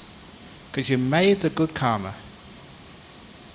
You cannot expect to get peace by fighting your body. You can't get peace by making war. Okay. There was another interesting question which came from that. I get 2 types of questions. Some are related to meditation, but some are general questions. So I'll try to bring the 2. And sometimes we tend to talk of all this high-flown stuff, but forgetting the precepts. And in Sri Lanka, we are quite conversant, and we talk a lot about all the advanced aspect of Buddhism. But when it comes to precepts, we think, especially the 5th precepts, we can be middle path on that and that kind of thing. What's your view on this one thing? This is how I discovered the Pansil. I meditated first. I was a young man. I had girlfriends. I got drunk several times. It's supposed to be a refined university like Cambridge. There was bacchanalia, celebrating the most refined drinks. Port, claret, Madeira, really expensive from the cottage cellars. On one occasion, a scholar's dinner, having drunk so much alcohol already, we had to do a toast with this goblet, silver goblet encrusted with jewels, a cottage heirloom. That was Emmanuel College in Cambridge. And we had to, that was filled with claret, if I can remember properly, to the brim. We had to drain it, drink the whole lot, and then say a toast in Latin. This was supposed to be an intelligent university. I decided this didn't make any sense to me. And the following morning, I don't know how I got back to my room, but I woke up in the morning with a pile of vomit on my pillow right next to me. I didn't realise that that could have killed me. People choke on that and die. And I felt terrible for the next 24 hours. And everyone was saying what a wonderful evening that was. And that was the last time I took any alcohol in my life. It made no sense at all to me. If I went on a bus in London, if the conductor never asked for the fare, why should I give it to him? That's his fault. But I couldn't do that anymore. When you're mindful, and you become aware and you're kind, it doesn't make any sense. So when it got down, I was vegetarian at the time. When it got time I was going to the temple, and one of the priests took me aside. You've been coming here long enough, it's about time you took the pansil. And this was accurate, this has happened. It was in a Thai temple, but I used the Sri Lankan words. I said, Venerable Sir, what is the pansil? You know, not killing any living. I'm a vegetarian. Not sort of stealing. Even if the conductor doesn't ask for my fare, I always give it to him. So, you know, he thought my fare, here it is. Not committing adultery. Oh, one girlfriend was expensive enough. Not lying. It never felt right to tell a lie to anybody. And not taking alcohol. I said I've been giving up alcohol a long time already.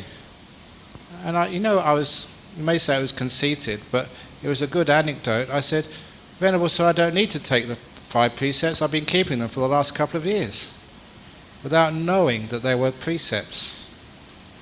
So a wise person, a mindful person, someone who meditates, discovers the purpose for the precepts. They're basic common sense. I thought when I gave up alcohol, I would not get invited to so many parties. I was a young man, 19 or something, just enjoying my life, going out to parties, dances, girlfriends. To my surprise, I got invited to even more parties because my friends wanted someone sober to drive them home. That was me. There's many advantages. But if you find the reason, the wisdom, why you keep the 5 precepts, it becomes so obvious, it's easier to keep. But I always thought 5 precepts, 8 precepts, but in Singapore, in some temples, they keep 13 precepts. I've never ever heard of the 13 precepts before until it was explained to me. On the Poya days, you keep 8 precepts in the morning and 5 precepts in the afternoon. After 12. Afternoon, yeah. So you still eat your dinner. The 8 precepts is only up till noon. That doesn't make any sense at all. But also in Thailand, I saw this. People were taking the pansil. You usually put your hands up. And they did this. They had one finger down. I'd never seen that before. And so I asked, what's going on? Why did you put one finger down? He said, because we're only keeping 4 precepts today. They still chanted the whole 5. And then you look more carefully, and sure enough, you saw someone with 2 fingers down. And even after a few weeks, I saw one. They still chanted everything, but they weren't keeping it. That was in Thailand. The point you're trying to stress was it's not 2 separate things. Not 2 separate things, it's wisdom. You don't do that, to try and, make good karma points. It's common sense to keep precepts. Wise people are good people, trustworthy people. Look, this is tough, please don't get offended, but not even a dog would drink alcohol. If you have a dog, even a really thirsty wild dog, you put a bowl of alcohol in front of it, would it drink it? People do. So who's wise and who's stupid? And that's a tough one, but, how high are you? Okay. Okay. I think you said it loud and clear. Yes. Bhante, we get so many teachings in different ways with the exploration of internet and media and various instructions. How do we know that we are following the right advice, and how is my practice moving? Because Buddha says compare it with Dhamma and Vinaya, but we don't know all that to do that. So how do we steer the path? The Buddha gave this wonderful advice to Upali, also to Mahapajapati, the first bhikkhuni. So you know it's the Dhamma, it's the teaching of the Buddha. If it leads to letting go, not to attaining more things, but renouncing, letting go of things, to peace, freedom, and obviously things like things ceasing, viraga, nirodha, sambodhi, enlightenment, nibbana. If it leads to the right things, you know you're going in the right path. A simile, because it's nice to have similes. When I was a student, I used to spend a lot of vacations up in the highlands of Scotland. I would take a tent and go in solitude for a few days. I was maybe a natural monk. So on one occasion I was staying at a youth hostel in the far north of Scotland, in the mountains. And the warden of the youth hostel said, "Beautiful day today, let's go for a walk up on top of the mountain." So we went together, about 3 or 4 hours. We got to the top, again a wonderful sunny day in Scotland. There was another mountain, let's go to the top of that mountain as well. And the warden said, "No, you go by yourself." He was a local man, he should not have allowed me to go by myself. In the wilderness, you don't go alone. Because this is what happened. As I got to the summit of the second mountain, the clouds came in from the ocean, the Atlantic Ocean. And they came in so fast. It was a clear sunny day 1 minute, 10 minutes later the clouds had come down and I was enveloped in the mist. I couldn't even see the hand in front of me. I thought I had a sense of direction, so I turned around and decided to walk down the mountain again. And I came literally within one step, that distance, there was a vertical cliff. If I hadn't been mindful, I wouldn't be here. That really scared me. This was dangerous. I could not see where I was going. I was lost, with no sense of direction. So I stood and thought, considered a solution to the problem. Basic science. Find a stream, even a little brook, because water always flows downhill. So I found a little brook, followed it, another little rivulet came into it, got bigger and bigger, and I followed it down and down. Whichever way it meandered, I'd follow it religiously until it got so low down I was underneath the mist and I could see my directions. And that's how I got back a long time later to the youth hostel. And this is a simile which I give to people these days.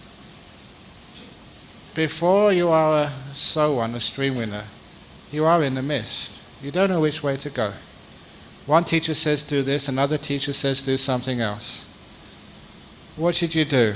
Find a stream which goes in the correct direction, which makes you more peaceful, more kind, more aware, less attachments.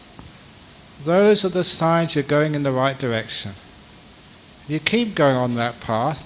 If you don't realize that, the people you live with realize that. Ask your wife. After you meditate, are you an easier person to live with? Are you a kinder person? A wiser person? Ask your husband. Ask your kids. Kids are very honest. Mummy, go to meditation. Why, darling? You're a much nicer mummy when you come back. Eventually, you keep being more peaceful, more still, more kind, more ethical, until you follow the stream of Dhamma and going in the right direction until you get underneath the mist. You can see the direction. That's stream winning. Now you know which way to go. It's obvious. The doubt is overcome. Okay, from there shall we get to some simple questions as well? Yep. And this is a question that we discussed yesterday morning also. The how to make decisions. Yeah, decisions. I was in Oslo University. Question came, really important decision to make in my life. How do I make it? Really important. This young woman. I shouldn't have done this because I said, well, let's make it more concrete. Suppose you were considering marrying the boy sitting next to you. And this poor woman, she put her hands in front of her head. She went beetle red, because that's exactly the decision she was contemplating. I shouldn't have done that. So I said, so easy. So you've got your boy next to you. Not sure, it's a big decision in your life. You're going to marry him or you're not going to marry him, accept the proposal or not. So simple. Get out a coin. Heads, I marry him. Tails, I don't.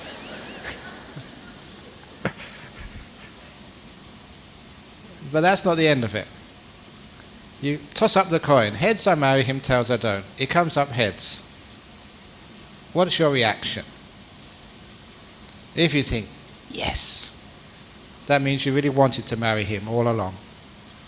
If it comes up heads and think, let's try 2 out of 3,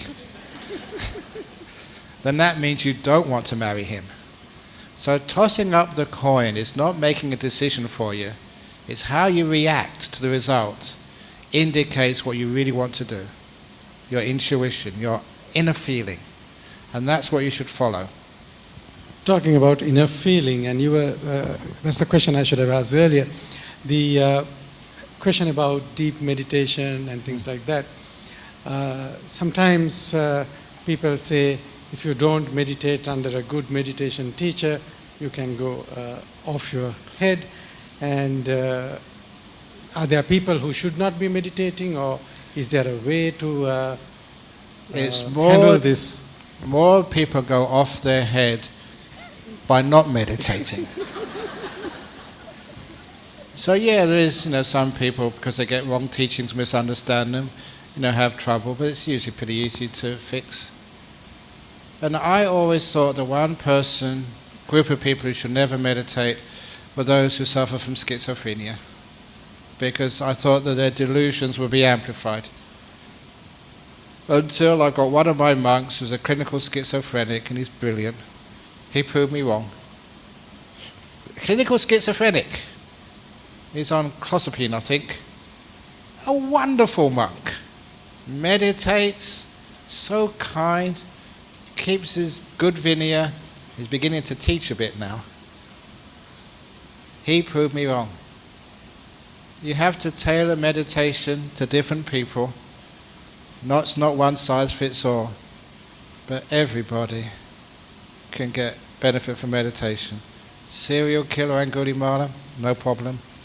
Chula Pandaka, just intellectually a bit disabled, no problem.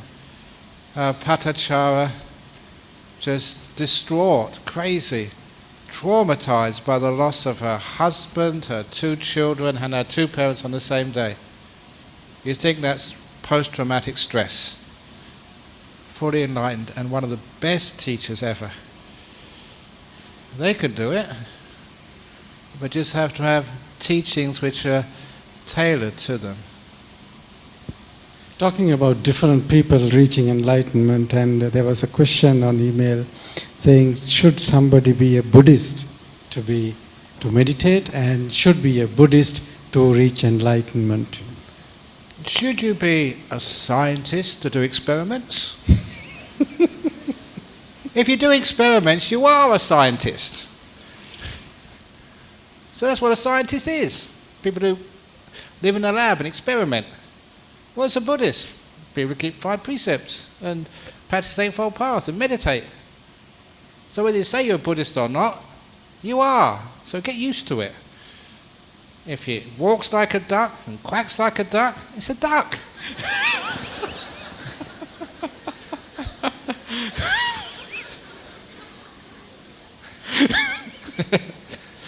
So you are a Buddhist. Things are so complicated these days. People who are transgenders, you don't know whether to go to the male or female toilets. But if you meditate, you're a Buddhist. Be a Buddhist. What's wrong with that? It's just, you don't always have to be a Buddhist. You can change later on if you like, if you feel that it's not the right path for you. If you're a scientist, you call yourself a scientist, but if you want to retire and just, be an artist, then you're an artist. But if if you're painting things on a canvas, you're an artist. So call yourself, by your true name. Okay. There's another interesting question here that I will put it into a bigger context so that we can have a better discussion on this. Even on meditation, you try, you fail. In life, you try, you fail. How do you deal with failure? Failure is wonderful. If you fail, please share your mistake. About 2 years ago, I was called into the local hospital in Perth, the ICU. There was an elderly Chinese gentleman who was in a coma, was dying. And his relations asked me to come and do some chanting, some gathas for him. I've got a powerful mind. My chanting, when I'm on form, just like, the top batsman in Sri Lanka, you can hit centuries. I was really sort of on form that day. I gave some really strong gathas. The gentleman recovered, like a miracle. He came out of his coma. He recovered. That is when I got into big trouble. Because the family is a Chinese family. They'd come from Singapore, from Hong Kong, from Taiwan. They come for the last moments of their father. They even arranged a funeral service. And I come along, and he recovered. They were so upset. So we wasted our time. We've got to go home again now. We've got to count. We lost a lot of money. We've got to come back later on, maybe 6 months or a year when he dies properly. We never wanted him to get better. We wanted you to chant for a peaceful death. I got into big trouble there, but I learned from my mistakes. So now whenever I go to do some gatha, some chant for someone, I ask, what chanting do you want? The die peaceful chant or the get better chant? You've got to let me know first of all. Not my... So when you make mistakes, you learn and you share, because it's how we learn from mistakes, and we enjoy the people's mistakes are what makes life, gives it character. It's enjoyable. It's fun. In Buddhism, we speak of measuring ourselves is not very good, and we talk of these 3 levels of measuring: comparing, equal, superior, inferior. And on the other hand, in the world of today, we say you got to assert yourself and be assertive. How do you manage this? Oh, come on. If you assert yourself, you just upset people. In our world, we have to cooperate with others. Whether it's in a cricket team, whether it's in a cabinet, in a monastery, in the Ajahn Brahm Society in Colombo, we have to learn how to work together as a team. So asserting yourself is the competitive edge. But we don't encourage enough the cooperative edge, which is one of the reasons which I've been saying for a long time now, to improve our education systems. I really hated it when I was doing an examination and I was competing against my best friend. That was really horrible. I loved my best friend. I wanted to share with him, but I was competing with him. So I decided after that, wouldn't it be wonderful, say in a class, 30 children, maybe 70% of your score at the end of the year was personal, what you did in your exam. The other 30% was averaged over the class to which you belonged. So in other words, if there was a weak person in your class, it was in your interest to help them, to work as a team. Because otherwise, all we ever learn in school, in our education system, is how to beat our friends instead of how to work with them. If we don't reward cooperation, it's never developed.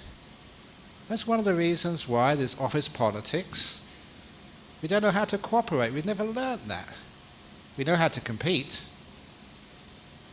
Why husbands and wives argue? We never learn how to cooperate. So we're competing again.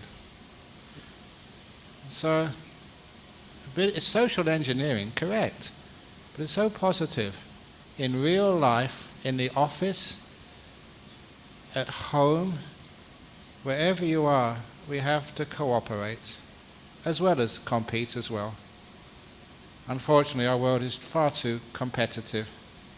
Not enough cooperation. Do you think that's as a possible reason for the increasing teen suicides in most societies? And what would you be advised to parents how to deal with children? First of all, don't let your children be afraid of you. They are.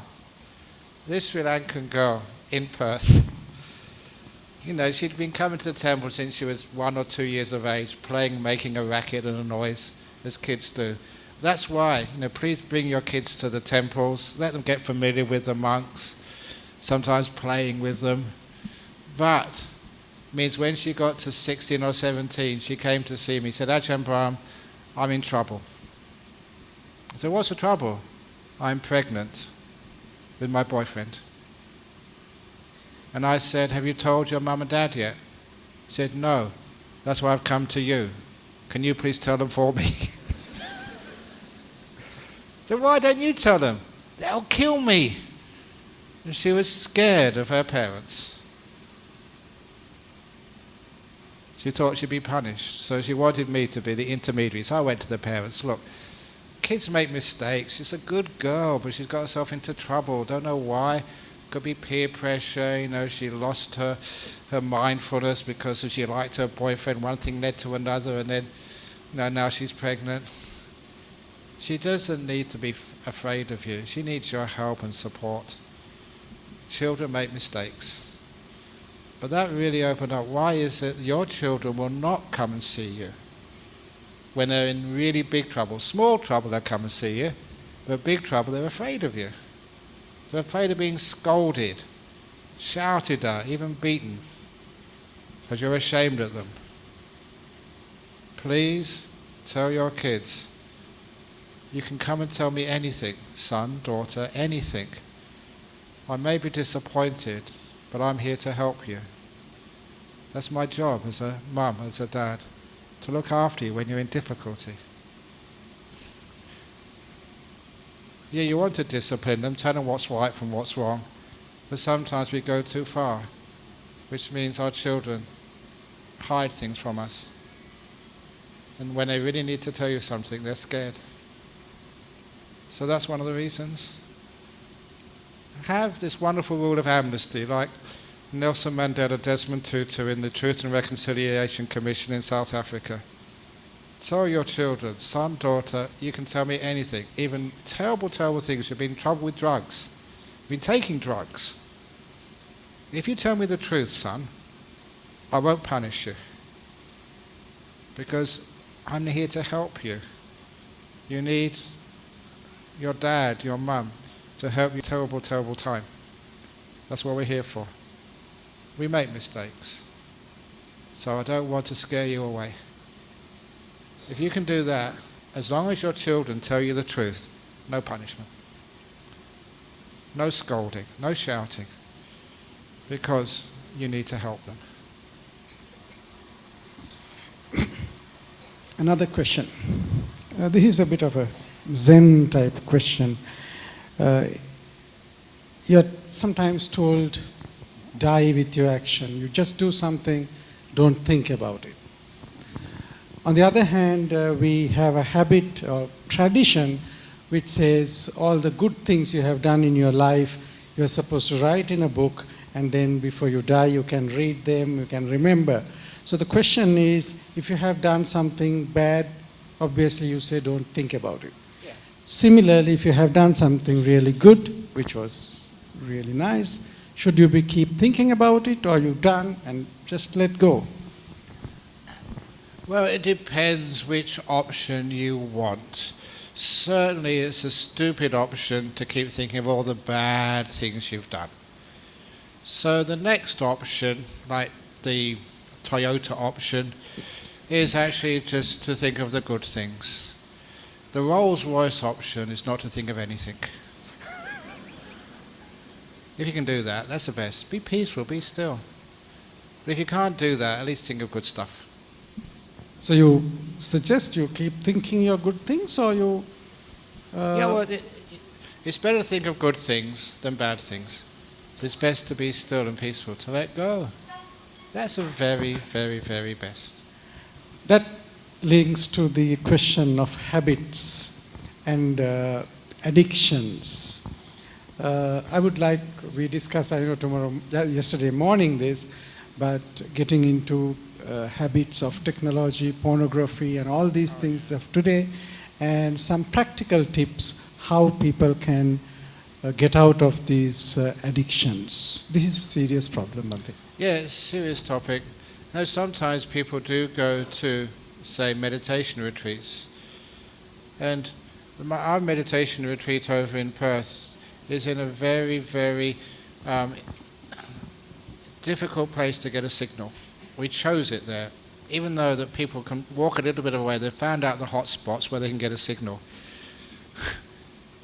But sometimes it's great to actually, when you go onto a temple for a retreat, to hand in your mobile phones. Hand in everything. You can give the number of the temple in case there's any emergencies. They can phone the landline and the manager will take down the number and alert you. Just to see what it's like not to have a mobile device for 1 week. If you can't do it for 1 week, how about on a Poya day?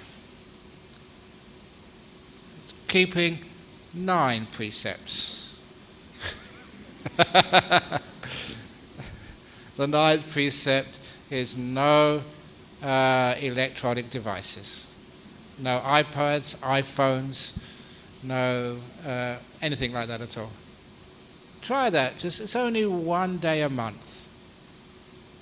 Somebody once said that why does a person have to... It was actually Venerable... No, it wasn't Venerable Yadawimala. They said, why do we have the precept of Abrahmacharya on a Poya day? No sexual contact with anybody. And he said, because a little bit of restraint. It's young men, young women, they like to kiss and have contact and flirt. But one day they say, no, we're not going to do that. They can do it the next day, but that one day, no. They learn restraint, because even when you're married, young men, you'll see a beautiful girl you really like, you get lust up. It's natural. But you've learned how to restrain your urges. As they say, when the blood goes from your head down to between your legs, you don't go stupid. Because you're going to hurt your wife. So you learn some restraint, even on the Poya days, by keeping that precept. So you're not addicted to lust. The same if we can put away our mobile devices on the Poya days. I don't know if the government could get away with this, but they can turn off all the mobile phone towers on Poya days, turn off the electricity, so no one can get a signal. I don't know if that's possible. But sometimes they stop selling alcohol on Poya days. Did they do that? They buy the day before. The day before.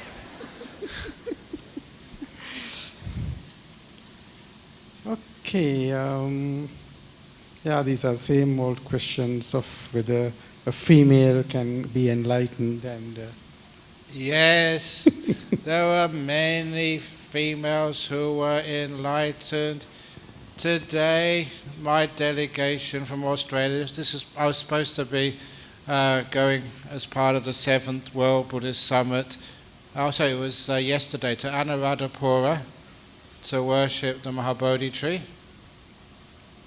And it was a Sri Lankan gentleman a few days ago. He said that he took his daughter, who's a Sri Lankan born, but she was from Australia, took her to worship the Mahabodhi tree. Because he was a monk, a male, he could actually go up to worship at the Mahabodhi tree. She wanted to go with him, so no, you can't go up, you're a female. Said, what's going on? It was a female who brought the Mahabodhi tree to Sri Lanka. So why can't we go up as well? There's a disconnect there, isn't there? One last question, which came on email. What is Vibhava Tanha? Bhava Tanha sometimes is explained as wanting to become. Yeah, this is, first of all, Bhava Tanha is the craving to be. I've seen this many times when people are really sick, they're ill, and they should be dead. But they keep clinging on and clinging on. They'd rather be in pain, in agony, rather than face what they think is a fear of death. The craving to be is one of the strongest. Other people feel that they've had enough, they want to die, suicidal tendencies, annihilation tendencies, but that is still will, still doing, it's still craving. You cannot stop samsara because you decide you want to. Many people say, right, this is my last life, I've had enough of samsara, I'm not going to get reborn again. Bad luck, you're going to get reborn again with attitude like that. So, Vibhava Tanha, craving to end craving, wanting to end wanting, war to find peace. Never happens. So instead, similarly, the Buddha said it's like a dog chasing its own tail. Never catch it. And you similarly. It's like trying to lick your elbow. Sounds possible. Try it. Come on, a few of you must have tried it already. You'll be embarrassed. You can't do it. I heard that. I said, oh, right, come on, let's give it a try. You can't. It's impossible. Or like Oliver Twist, trying to eat your own head. You can't do it. Vibhava Tanha is an impossibility. Craving to stop craving.